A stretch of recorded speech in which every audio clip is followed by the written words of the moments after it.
ये ना second type खत्म हो गया था ना, एक्सरसाइज भी खत्म हो गया ना। कोई डाउट है उस चैप्टर में? बोलो।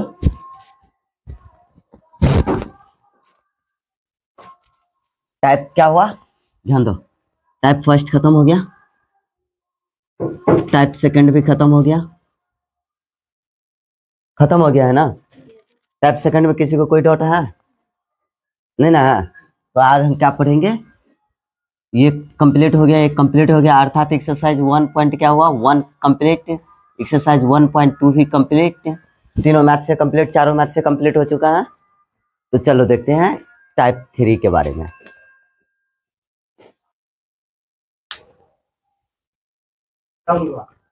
हो गया, चलो देखो, चलो समझो तो इधर क्या कर रहा है आप। आज आज आज हम क्या पढ़ने वाले हैं, ध्यान दो। चलो समझो, पहले समझो इधर क्या पढ़ने वाले हैं, टाइप थर्ड। क्या पढ़ने वाले हैं, टाइप थर्ड। इसमें हम अप्रिमेय संख्या पे आधारित, जैसे तुमको पूछ देता है क्वेश्चन, क्या पूछा है, √2 एक अप्रिमेय संख्या है, निकालो 1.3। निकाले हैं, सिद्ध करें कि √2 एक अप्रिमेय संख्या है, √5 एक अप्रिमेय संख्या है, या 1 + 2 √2 क्या अप्रिमेय संख्या है, या 1/√2 एक अप्रिमेय संख्या है। यही सब क्वेश्चन है इसमें ना। इसी में क्या दिया है, टर्मिनेटिंग नॉन टर्मिनेटिंग दिया है कि नहीं दिया है, यही सब कर रहा है ना साबित करने के लिए। देखिए क्वेश्चन, तो आज इसी टाइप को हम पढ़ने वाले हैं, एक्सरसाइज 1.3 को। किसको देखने वाले हैं, एक्सरसाइज 1.3 को। तो सबसे पहले क्वेश्चन ये बनता है कि सर अप्रिमेय संख्या होता क्या है। वैसे हम पीछे आपको सारा चीज इंट्रो में पढ़ा दिए थे, लेकिन टाइप वाइज पढ़ा रहे हैं तो ये सारा चीज हम बता देते हैं एक बार। अप्रिमेय संख्या किसे कहते हैं, तो वह संख्या जो p/q के रूप में व्यक्त नहीं किया जा सकता, उसे ही हम क्या कहते हैं, अप्रिमेय संख्या कहते हैं। जहाँ p और q एक अप्रिमेय संख्या, सॉरी एक पूर्णांक होता है, और q naught is equal to क्या होता है, 0। अगर √2 की बात करें, √3 √5 √π ये सब क्या है, एक अप्रिमेय संख्या। बताया है ना पाई क्यों एक अप्रिमेय संख्या है, क्योंकि ये नॉन टर्मिनेटिंग टर्म है ना, अशांत आवर्ती के अंतर्गत आता है, लेकिन ये रिपीटिंग होता है, रिपीट होता रहता है ना, असीमित होता है। अब देखो रूल याद रखना, अगर किसी भी संख्या को अप्रिमेय संख्या तभी आप कह सकते हैं जब उसका दशमलव प्रसार क्या हो, असीमित हो, सीमित नहीं हो। जैसे देखो 1.00, अब 0 1 0 0 0 0 1 0 0 1, इसी तरह 0 0 0 0 1 आ जाएगा, फिर 0 0 0 0 1 आ जाएगा। ऐसे प्रक्रिया चलता रहेगा, तो यही आपको क्या कहलाया, अप्रिमेय संख्या कहलाया। आपको ऐसे क्वेश्चन मिलेगा देखने के लिए, समझे, ऐसे क्वेश्चन आपको मिलेगा कि निम्नलिखित में कौन अप्रिमेय संख्या है, कौन परिमेय संख्या है। तो आप बता देंगे कि जिसका क्या होगा, दशमलव प्रसार असीमित हो, अप्रिमेय संख्या होगा, और जिसका दशमलव प्रसार क्या हो, सीमित हो, वो परिमेय संख्या होता है। उसके बाद यदि किसी संख्या का पूर्ण वर्ग न निकले, जिसका क्या हो, वर्गमूल न हो, उसे क्या हम कहते हैं, अप्रिमेय संख्या। क्या √2 का वर्गमूल निकल जाएगा, वर्ग होगा √2 का, नहीं होगा। फिर 4 की, अगर √4 की बात करें तो निकल के आ जाता है वर्ग 2, है कि नहीं है। तो ये तो परिमेय हुआ, लेकिन √2 एक अप्रिमेय संख्या हुआ, इसलिए क्या बताया गया कि जिस संख्या का पूर्ण वर्ग न हो वो अप्रिमेय संख्या होता है। एक देखो, अप्रिमेय संख्या और एक परिमेय संख्या का योगफल हमेशा क्या होता है, अप्रिमेय होता है। परंतु इतनी सी बात नहीं याद रखना, आपको इतनी सी बात पे रह जाते हैं और फंस जाते हैं कभी कभी। लेकिन कभी होता क्या है, एक दो अप्रिमेय संख्या का योगफल क्या हो जाएगा, या तो परिमेय हो सकता है या तो अप्रिमेय हो सकता है, समझे। जैसे देखो यहाँ पे 2 - √2 √3 और 3 + √3, और इनका योगफल कर रहे हैं ज्ञात करने के लिए। तो एक बात बताओ, तो अगर इसको हल करें तो 2 - √3 आप प्लस क्या 3 + √ क्या लिखे हैं 3, ये प्लस में माइनस में कट के 3 2 5, 5 निकल के आया। ये कौन सी संख्या निकल के आया, परिमेय संख्या ना। ये कौन सी संख्या निकल के आ गया, तो ये परिमेय संख्या हो गया। तो इसलिए बताए कि दो अप्रिमेय संख्या का योग या अंतर परिमेय भी हो सकता है। उसके बाद याद रखना है, एक परिमेय तथा एक अप्रिमेय संख्या का गुणनफल तथा भागफल क्या होता है, अप्रिमेय होता है। जैसे देखो 2 √3 2/√3 1/√2 और √3, ये सब इसी से। अब याद रखना है, एक वास्तविक संख्या या तो परिमेय हो सकता है या तो अप्रिमेय, लेकिन एक परिमेय एक अप्रिमेय के बराबर नहीं हो सकता है। जैसे अप्रिमेय परिमेय के बराबर नहीं हो सकता है। जैसे √2 क्या 4 के बराबर है, नहीं है, तो नॉट इक्वल टू लगाए। √2 1 के बराबर है नहीं है तो नॉट इज इक्वल टू लगाएं। अब एक थ्योरम आपको दिए हैं कि आप सिद्ध करें कि अभाज्य संख्या का वर्गमूल अपरिमेय होता है। सिद्ध करें कि किसी अभाज्य संख्या का वर्गमूल अपरिमेय होता है। तो चलो ये थ्योरी समझते हैं, पहले कॉपी कर लो। चलो लिख लिया, चलो समझो क्या कर रहा है थ्योरी कि सिद्ध करें कि अभाज्य संख्या का वर्गमूल भी अपरिमेय होता है। तो अभाज्य संख्या किसे कहते हैं बोलो? जिसका क्या हो जी, जिसका मौसा एक हो, अभाज्य संख्या वो होता है। सॉरी, अभाज्य संख्या। अब यहाँ पे देखो, अगर इसको हम हल करें तो यहाँ पे अभाज्य संख्या मान ले जाए, कोई संख्या मान लेते हैं। अभाज्य संख्या बराबर आप मान लो, सपोज करो कि p मान लिए, आप p मान लो, क्या मान लिए? p मान लिए। अब आप अभाज्य संख्या की करा वर्गमूल भी अपरिमेय होता है, तो आप अभाज्य संख्या को क्या मान लिए? p मान लिए। अब अभाज्य संख्या p है, समझे? तो ये मान लीजिए ये रूट में p है, अभाज्य संख्या का वर्गमूल कर रहा है, तो वर्गमूल है तो रूट में p मानेंगे, आप मानेंगे ना? क्या मानेंगे? रूट में p मान लिया। अब सपोज करो इसको हम क्या करते हैं, मान लो यदि संभव हो तो क्या लिखेंगे? यदि संभव हो तो माना कि √p एक परिमेय संख्या है। अपरिमेय नहीं, हमको तो सिद्ध करके दिखाना है ना, तो हम मानेंगे तो परिमेय कि सपोज करो √p एक परिमेय संख्या है। सिद्ध करने के बाद अगर परिमेय आता है तो बोलेंगे गलत है, अगर परिमेय नहीं आता है तो बोलेंगे क्या है? सही है। तो हम क्या करेंगे? मानेंगे ठीक उसका उल्टा, कह रहा है अपरिमेय तो हम मानेंगे परिमेय, समझ रहे हैं? तो हम क्या करें? तो हम क्या लिखेंगे? यदि लिखेंगे यदि संभव हो तो, यदि संभव हो तो माना कि संभव हो तो माना कि √p एक परिमेय संख्या है। क्या मान लिए? एक परिमेय संख्या है, एक परिमेय संख्या है। इसलिए आप क्या लिखेंगे? इसलिए √p बराबर आप मानेंगे a/b, a/b माना। अब फिर मान लिए a/b, समझे? जहां अब इसके परिमेय संख्या है तो परिमेय संख्या बराबर लिखते हैं ना p/q, तो p/q न लिखकर हम क्या लिख दिए? a/b, जहां a और b क्या है? एक पूर्णांक है। जहां a b क्या है? एक पूर्णांक है। a और b क्या है? एक पूर्णांक है, एक पूर्णांक है। अब लिखो इसको दोनों ओर वर्ग करो, लिखेंगे दोनों ओर वर्ग करने पर, क्या लिखे? दोनों ओर वर्ग करने पर। अब लिखेंगे √p बराबर a/b, √p के होल स्क्वायर करो, a/b का होल स्क्वायर करो, कर दिए वर्ग के। तो अब या स्क्वायर करेंगे तो ये p हो जाएगा, यहाँ पे a²/b², या आप इसके बट्टा में एक है ना, तो क्रॉस मल्टीप्लाई करेंगे तो a² बराबर क्या लिखेंगे? p × b²। अब एक बात बताओ तो यहाँ पे अगर b² बराबर बात करें तो a²/p लिख सकते हैं, इसको लिख सकते हैं ना? ये गुना में इधर आ गया तो भागा में, तो यहाँ पे आप यही बात लिखना है कि यहाँ, समझे, यहाँ pa² को विभाजित करता है, इसलिए pa को भी विभाजित करेगा। करेंगे कि नहीं करेंगे?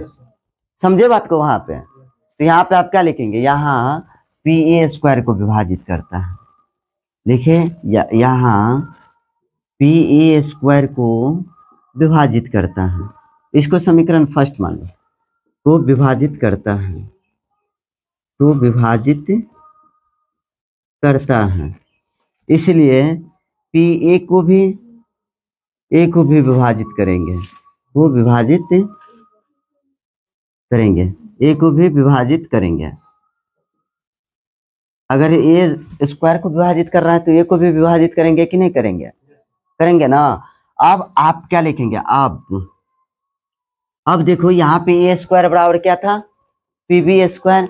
अब यहाँ पे a² बराबर b के जगह पे m मान लो, a² बराबर pm माना, जहाँ पे m क्या है? एक पूर्णांक है, तो लिखेंगे अब यहाँ पे a बराबर pm माना, क्या लिखे? pm माना, जहां m एक पूर्णांक है, क्योंकि आपको p को ही दिखाना है ना, समझे, इसको p को दिखाना है, इस p को दिखाना है। तो जहां m एक पूर्णांक है, क्या लिखें, m एक पूर्णांक है। पहले थ्योरी बता देते हैं, ये थ्योरी है, समझे। √2 एक अपरिमेय संख्या होता है √5 का, समझे। और अभी उसी पे 2-4 एग्जाम्पल करवा देंगे, तब चैप्टर एक कंप्लीट हो जाएगा। अब इसमें भी लिखो दोनों ओर वर्ग करने पर, क्या लिखेंगे, दोनों ओर वर्ग करने पर, दोनों ओर वर्ग करने पर। तो आप क्या लिखेंगे, a के होल स्क्वायर बराबर pm के होल स्क्वायर लिखें, या आप क्या लिखेंगे, a स्क्वायर बराबर p स्क्वायर m स्क्वायर लिखें। अब a स्क्वायर बराबर आपको क्या आया है, pb स्क्वायर आया है समीकरण फर्स्ट में। यहाँ पे लिखे p इंटू बी स्क्वायर बराबर p स्क्वायर m स्क्वायर। कहाँ से लिए, फर्स्ट से लिए ना। अब यहीं पे इसको लिखते हैं,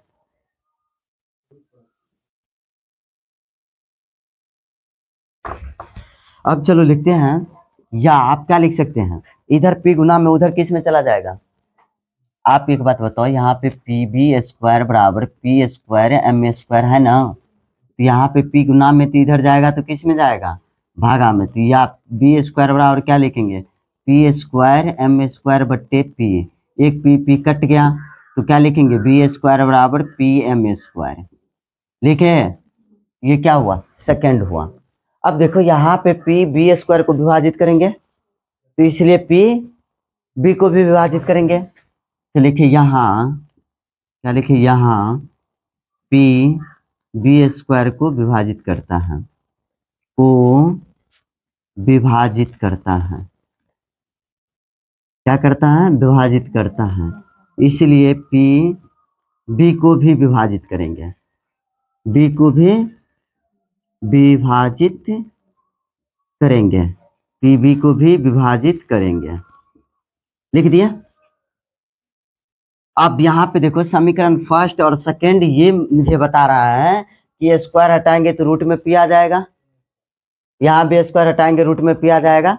तो हम तो माने थे परिमेय, लेकिन ये आ किस फॉर्म में रहा है, अपरिमेय संख्या के फॉर्मेट में आ रहा है। तो इसलिए हम क्या लिखेंगे, और हम बताए आपको यहाँ पे भी कि एक परिमेय अपरिमेय के बराबर नहीं हो सकता। तो इसका मतलब क्या है, जो भी कथन हम माने वो सारे के सारे कथन क्या हो गया, गलत सिद्ध हो गया ना।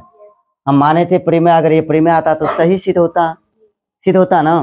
तो जब सही सिद्ध नहीं हुआ तो इसको हम क्या लिखेंगे, उपयुक्त प्रक्रिया से स्पष्ट होता है, या समीकरण फर्स्ट तथा सेकंड मेरी मान्यता को क्या कर रही है, विरोधाभास करती हैं, या गलत साबित कर रही है। इसलिए हम क्या बोले, √p एक अपरिमेय संख्या, अतः अभाज्य संख्या का वर्गमूल भी अपरिमेय होता है। तो हम क्या लिखेंगे, समीकरण फर्स्ट लिखेंगे, क्या, समीकरण फर्स्ट तथा सेकंड मेरी मान्यता को विरोधाभास करती है, मेरी मान्यता को क्या करती हैं, विरोधाभास करती हैं या गलत सिद्ध करती हैं। इसलिए √p एक क्या है, √p एक अपरिमेय संख्या है, अपरिमेय संख्या है। अतः क्या लिखें, अतः अभाज्य संख्या का वर्गमूल, अतः क्या लिखें, अभाज्य संख्या का वर्गमूल भी अपरिमेय होता है, वर्गमूल भी क्या होता है, अपरिमेय होता है। अब कहानी समझ में आया कि नहीं आया, कहानी समझ में। तो यही हमको प्रूव करने के लिए कर रहा था। अब सेम लॉजिक है, पहले इसको छापो तो, देख लिया।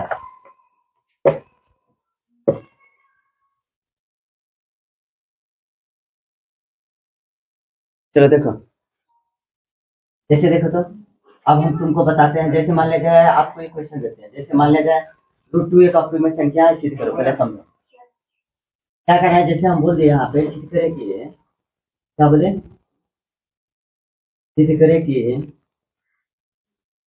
√2 एक अपरिमेय संख्या है, सिद्ध करें कि √2 एक अपरिमेय संख्या है। अब ये हम आपसे बोल दिए।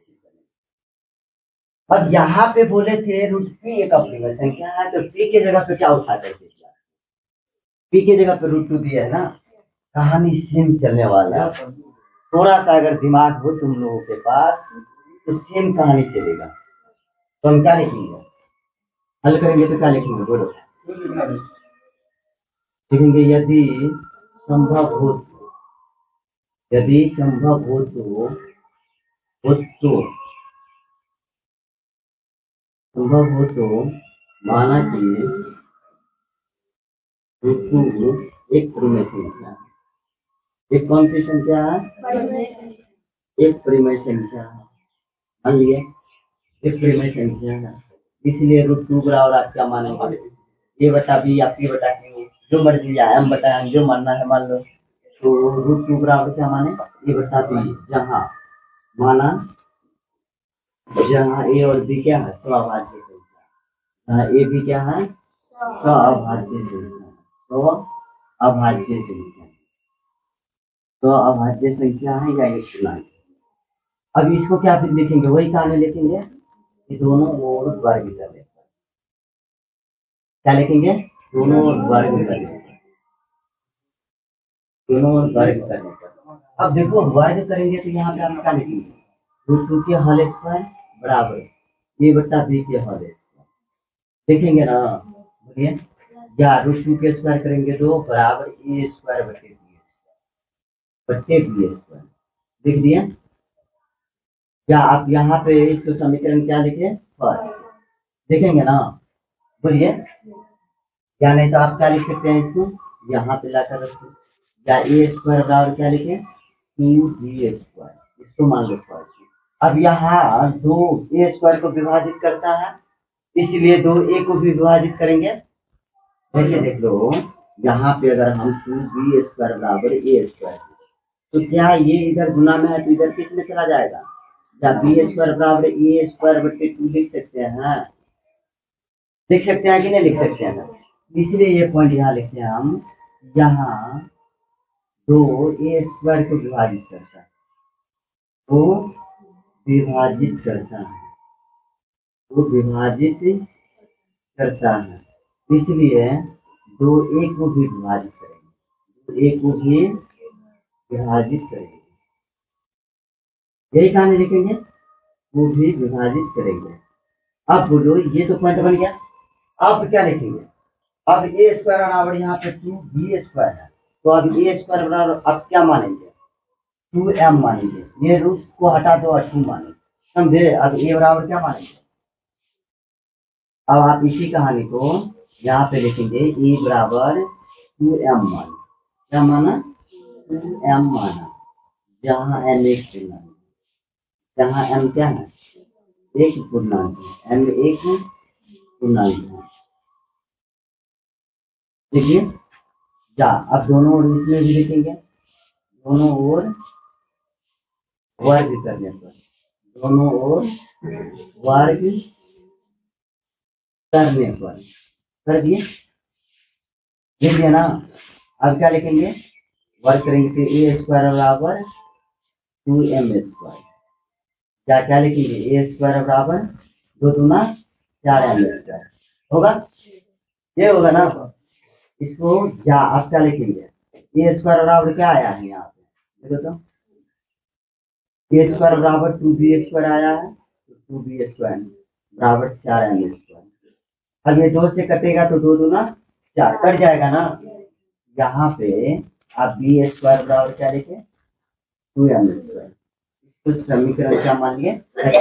अब यहाँ दो ये बी स्क्वायर को विभाजित कर रहा है, दो बी स्क्वायर को विभाजित कर रहा है, तो क्या लिखेंगे? यहाँ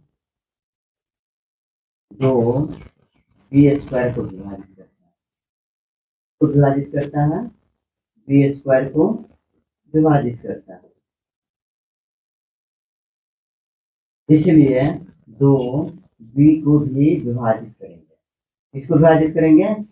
बी को भी विभाजित करेंगे, करेंगे जी, बी को भी विभाजित करेंगे। अब समीकरण फर्स्ट और सेकंड, ये समीकरण सेकंड है, समीकरण फर्स्ट और सेकंड मेरी मान्यता को क्या कर रहा है, विरोधाभास करता है। यहाँ पे हम क्या लिखेंगे, समीकरण फर्स्ट यह है अपरिमेय और हम माने क्या थे, परिमेय, माने थे परिमेय और निकल के क्या आ रहा है, अपरिमेय। तो इसलिए हम क्या लिखेंगे, समीकरण फर्स्ट तथा सेकेंड मेरी मान्यता को, मेरी मान्यता को तो विरोधाभास करते हैं। समीकरण फर्स्ट और सेकेंड मेरी मान्यता को विरोधाभास करती है। इसलिए √2 एक अपरिमेय संख्या, इसलिए √2 एक कौन सी संख्या है, अपरिमेय संख्या। अब बताओ इस बेस पे तुमको 2-4 क्वेश्चन दे दे, अब बनेगा। इसलिए √2 एक अपरिमेय संख्या है, प्रूफ। अब ये कहानी समझ में आया कि नहीं आया, तो होमवर्क में दे दे तुमको। चलो तो पहले तुम लोग नोट करो तो इसको इधर लिख लिया।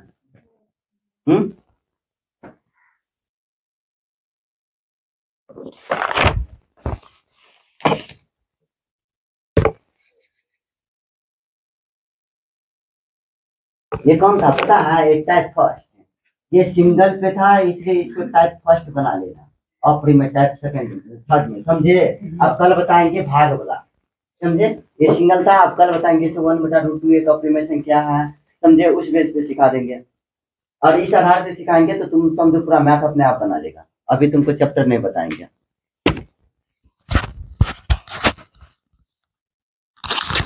क्योंकि आपने ये देख लिया और इसको आपको क्या करना है, बनाना है, और ये चैप्टर ऑटोमेटिक आपको क्या होगा, बन जाएगा। अब जैसे मान लीजिए हम तुमको टाइप वाइज बता देंगे तो तुमको चैप्टर बनाने में क्या होगा, आसानी होगा। चलो देखो, तुमको 4-5-10 क्वेश्चन दे देते हैं होमवर्क में सेम टाइप का, समझे, और तुम उसको बना के आएगा, कल चेक करेंगे कॉपी। तो होमवर्क में लिखना HW में। आज क्या तारीख है, 14/1/25। चलो देखो, पहला नंबर जैसे मान लीजिए √3 दे दिए, √5 दे दिए, √7 दे दिए, समझे। उसके बाद लिखो √11 दे दिए, √13 दे दिए, √17 दे दिए, √19 दे दिए,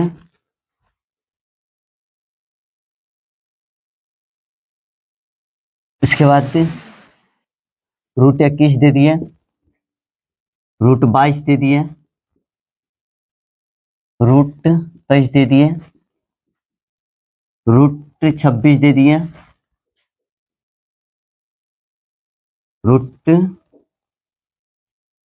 रूट आपको 29 दे देते हैं। उसके बाद √31 दे देते हैं। उसके बाद रूट कितना 37 दे देते हैं। मान लीजिए हम 15 को क्वेश्चन दे तुमको और सेम टाइप पे दिया, अगर ये 15 को 15 बना लेगा, क्या तुम भूलेगा लाइफ में? हमारे हिसाब से तो तुम भूलने वाला नहीं है, किसी भी मैथ से उठा ले तो इसलिए तुम होमवर्क जिंदा या मुर्दा, समझे, गलत या सही पूरा करके आएगा, अन्यथा आप जाने आपका काम जाने, क्योंकि कल कॉपी हम चेक करेंगे। तो चलो आज के लिए इतना ही। अगर वीडियो अच्छा लगा हो तो शेयर जरूर कीजिएगा, चैनल को सब्सक्राइब जरूर कीजिए। तो चलिए आज इतना ही रहने देते हैं। जय हिंद।